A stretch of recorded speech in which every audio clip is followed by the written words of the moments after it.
The next facet is concerned with the rise of the really wrathful Buddha, determined to put a stop to the confusion which has arisen.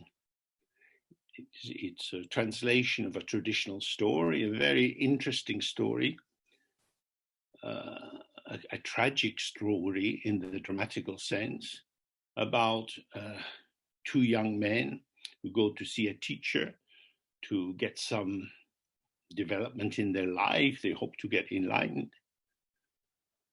One young man is the master and the other is his servant. The master is convinced that he hears what the teacher says and he can put it into practice. The master says, your mind is like the sky.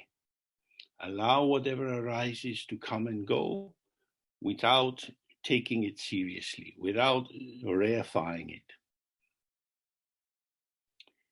it. The masterful young man hears this with the ear of his ego and uses the teaching as a way of supporting his narcissism. He thinks, oh, I'm free to do whatever I like. My mind is open. My creativity can go anywhere. And so he merges his potential with his habitual formations of anger and desire, and he starts to terrorize people,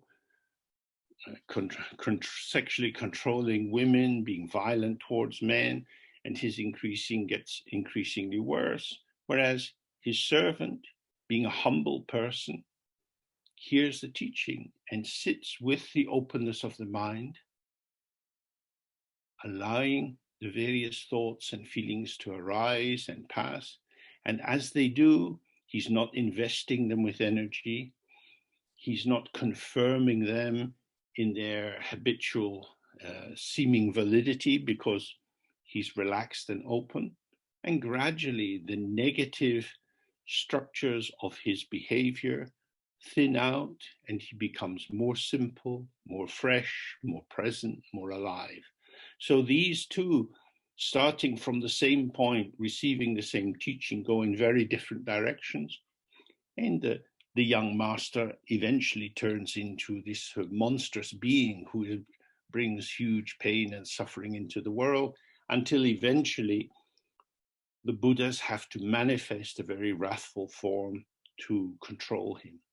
So it's a fascinating story full of religious symbolism, of transformation, and of how one can get so lost in a delusion that you can end up believing that you're the only one that sees the truth, and anyone who tries to reason with you is somehow stupid and doesn't understand.